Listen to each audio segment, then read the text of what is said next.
What's going on, you guys? Nick here with Nick Strength and Power. I've got a couple of interesting stories for you guys today. The first story that I've got for you guys today, let's talk a little bit about some of these guys competing in the Texas Pro, which is this weekend. Starting off with Hunter Labrada, the latest physique update from Hunter Labrada posted today, very similar to the one that he posted the week of the Tampa Pro.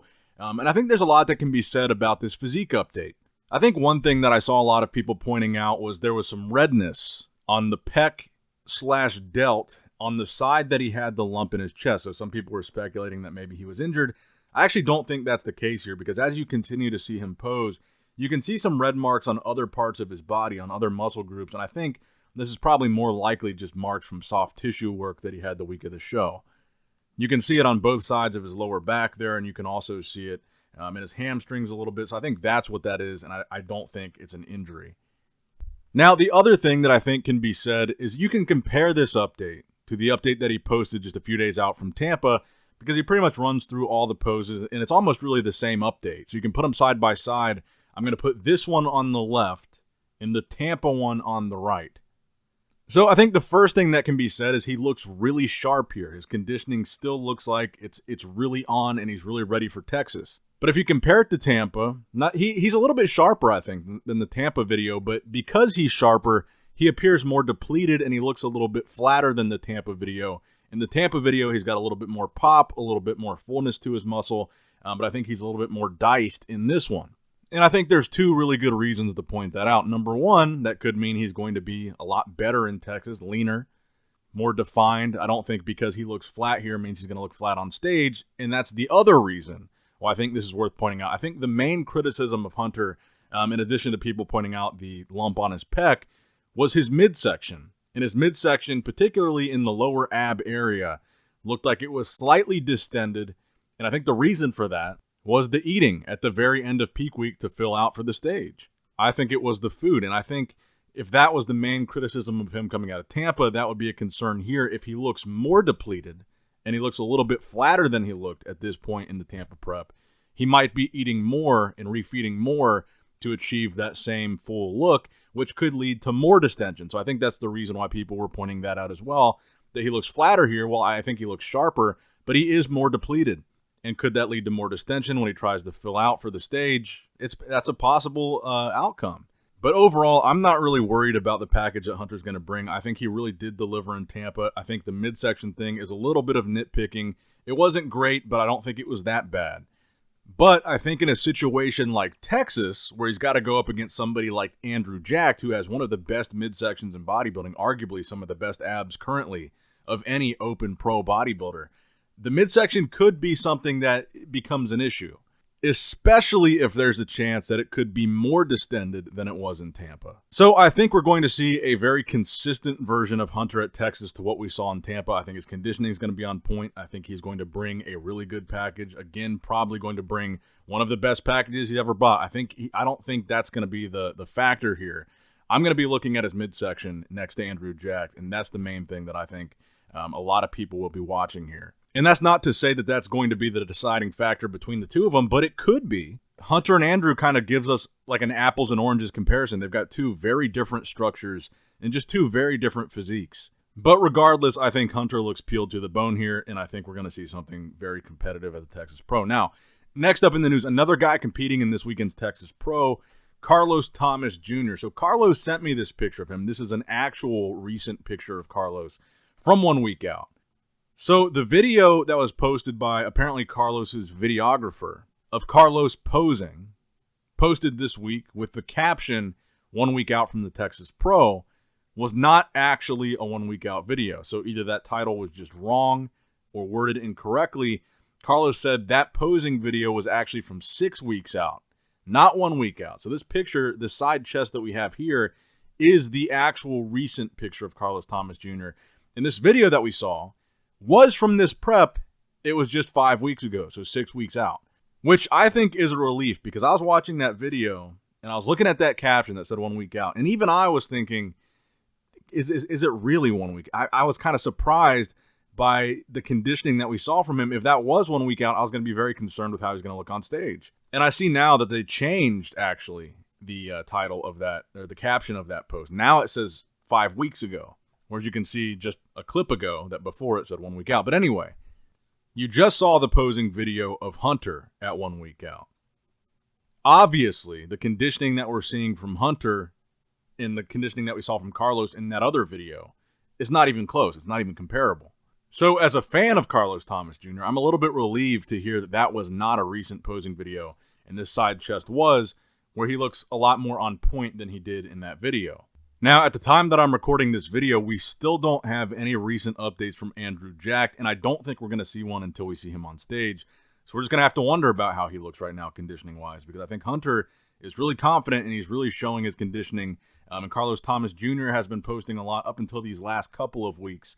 I think this is going to be a really entertaining show, and it possibly just got more entertaining because the next story that I've got for you guys today, an update from Stanimal, who's been showing really impressive conditioning at his past couple of showings. He just posted, should I jump in? And I think at the recent showings that we saw from Stan were the best that we've ever seen from him. By far, crazy improvements as an open bodybuilder. The conditioning was next level. To be completely honest, I don't know if I would put him on par with a Hunter Labrada or an Andrew Jacked, but if he brings that crazy conditioning to Texas, I do think he could be a factor for the top 5 and take home some prize money. So not only does it seem like Texas is going to be the first show in maybe a few months now, the first open show that has had more than 10 open competitors, you've got some really pretty decent names in that lineup. And I think it's really going to deliver the fans of bodybuilding exactly what they want. I think it's going to be highly competitive. I think we're going to see guys with really good conditioning. I think we're going to see a couple of freaks like Carlos Thomas Jr. and Andrew Jacked. I'm really anticipating this show to be a really competitive, really exciting, entertaining competition. But let me know your Texas Pro predictions in the comment section down below. Now, next up in the news, the next big show on the radar seems to be this Flex Pro weekend in Italy. We've got a lot of big names that have committed to that show, including 2 guys that we're going to talk about right now. The first being Regan Grimes. So he's 4 weeks out from this Flex Pro show in Italy.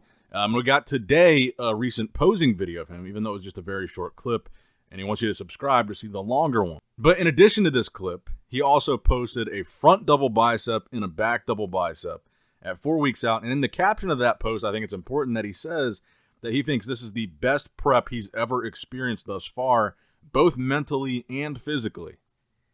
And I think, honestly, in the past few weeks, Regan has tightened up quite a bit because some of the earlier posts that I saw from him, I was kind of iffy on it. I was kind of wondering if he was going to be in shape because some of the stuff that we saw maybe 7-8 weeks out, I didn't think he looked that lean. But here, you can see, especially in the front double bicep, back double bicep, side by side, you can see he's getting, separated hamstrings. He's got a lot of detail in his back. From the front, even with a vacuum pose front double bicep, you can still see deep separation in his abs. And again, I still think he looks bigger significantly.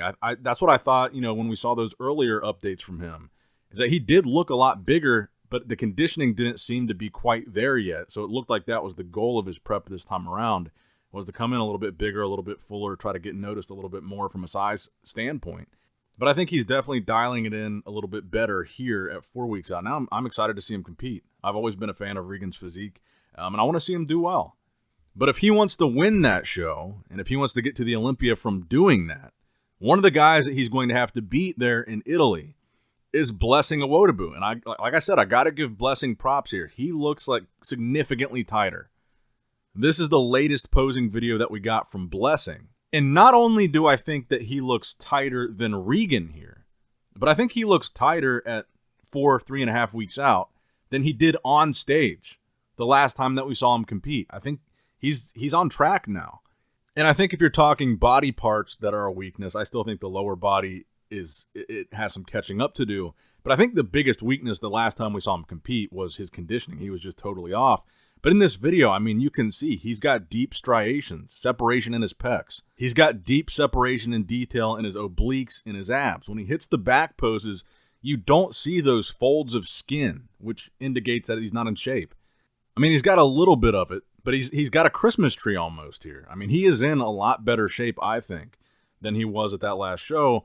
And I think he's going to bring an impressive package here. And he even acknowledges in the caption there that his main goal here is crispy and that he's flat and happy in this video. So I really think that these shows, including this Italy show and the European Championships after that, these are going to be, in this Texas Pro, These are going to be the big ones. These are going to be the ones that are more what we're used to seeing than some of these other shows that we've seen over the course of the season that were smaller, kind of weak lineups, honestly. I think in these next couple months, as we get really close to the Olympia, we're going to see some pretty impressive men's open bodybuilding lineups for people that are really trying to get that last-minute Olympia qualification.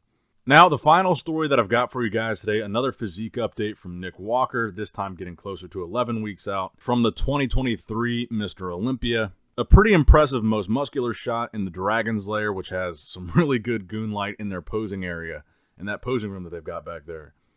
And honestly, I want to get your guys' perspective on Nick Walker in the comment section down below, because I felt like after the Arnold Classic, the hype for Nick Walker died down a little bit. I don't see his name as much in the comments when people are talking about who they think could dethrone Heidi Chupin, or who they think is going to be in the top 3 at the Olympia. I don't see Nick Walker as much as I used to in those conversations. And even when I watch like other bodybuilding podcasts, I feel like the conversation is more Samson and Derek and then Hadi as the front runners for the Olympia. So I want to know what you guys think in the comments below. In your mind, is Nick still a guy that is going to be pushing Derek and Hadi? Is he a guy that could be a 2023 Mr. Olympia champ?